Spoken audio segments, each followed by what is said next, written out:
All right, so now let's go over some of the strikes that are in the workouts, but not really that prevalent. And if they at all lose you, don't worry too much about these ones. The first one is your back fist or hammer fist. So a back fist is you hit with the back of your fist, and hammer fist is you turn your fist this way and hit with this portion here. Now, traditionally in Jeet Kune Do, Bruce Lee tended to hit with the back of the fist. However, there's a lot of bones right back here, and so a lot of people opt to hit with the hammer part instead. I also tend to like the hammer because if I hit with the back of my fist and the person steps in, then it nullifies my attack. But if I turn it over, then they could end up just walking right into an elbow. Also, you can whip this clear, so this is that water and whip principle that I spoke of earlier. I can whip it, or I can pull it through like this. In the workouts, I believe the only spinning attack we have is a spinning back kick. But you can do a spinning hammer fist, you can do a spinning elbow, or you can do a spinning kick, where I kick here. It's kind of like a side kick, but with your back leg. Or I can swing them around, what's called either a wheel kick, or it can be a heel hook kick. Again, since we'll mostly be doing spinning back kicks, I'm going to teach that one to you. Now I will say, go slow at first, because what sucks is if you miss and then you hyperextend.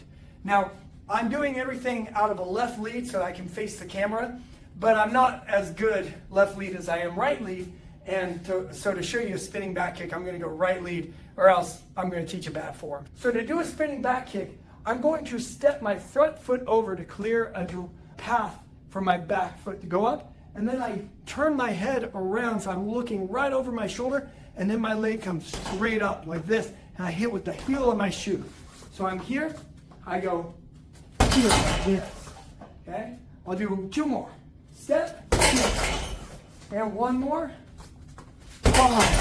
There. Now I'm coming back here. You could also kick and then land here, or spin all the way around. So the recovery is up to you. How do I hide this? I could hide it with a hook that I intend to miss so that I can land it. I could maybe be throwing a kick and then go here. But in the workouts, we're going to use a jab. So I stick a jab in their face as I step over. I call it a sexy jab because I think of I'm showing off my legs to my opponent, and while they're distracted, skadoosh. Now I also mentioned the heel hook kick. So we will be playing with that. It's a little bit hard to do on a bag.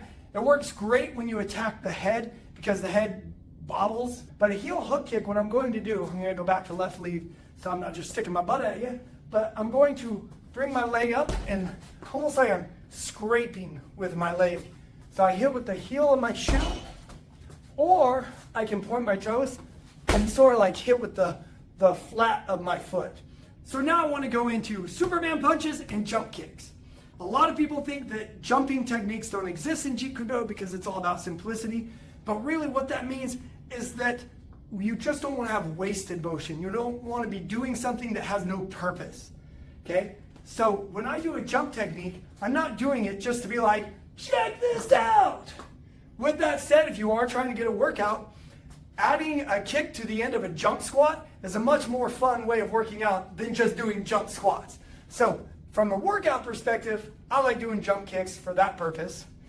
But also, if you think of like, I act like I'm throwing one kick, I can use that fake to get momentum for my other technique. In fact, we'll go into the jump kick first. Bruce Lee in the Tao Jeet Kune Do talks about that the entire art can be summed up as the art of feinting, which is a feint, not collapsing, but feint like acting like you're going to throw something and then throwing something else. So when you act like you're going to throw something, you fake it. That's known as a feint. So Bruce Lee said that you could define the entire art as the art of feinting and then building upon those responses to that feint. So if I notice that when I punch at the body, the person's hand comes down, then I might feint low and then come up high, for example. So one of my favorite feints is to feint a rear kick. That might be a teep. Maybe I throw a couple legitimate teeps, and then I lift this knee. The person goes to grab my leg. Maybe they're trying to take me down, and then I switch in the air, okay, and I hit with my front leg. I can use the momentum of this, I call it a Mario jump, like this, to then switch in the air. Now, if you don't like the idea of jumping, you can also just go lift and then kick, just like that. The next one is the Superman punch. So, same setup, I'm going to fake like I'm throwing, maybe it's a cheap, maybe it's a knee. You could even be a round kick. But I lift this knee up, so I do a knee feint. And then, as their hands go down, I throw my leg back. And I use the power of throwing this leg back to drive my hand over. So you'll get a lot of power on this. So I lift my knee, and then here, just like that. So it's 1, 2, okay? Now, if you do it from a farther range, you can add a little hop to it. So I go here, there. So now it's a flying Superman. So 1, 2. Use this feint to not only trick the person and get their guard low, but to also load this hand up. It's like you're getting to go, boom, like that. It's like, be ideal. If I were Sub-Zero from Mortal Kombat, I would love to go freeze them and then go, boom. This essentially allows me to do that. You can do the same thing and then stomp this foot on the ground so you're not here like this. Okay, you just lift, boom. You get the same reaction. You lift the knee, their hand goes down, boom. There's that shot. Awesome, guys.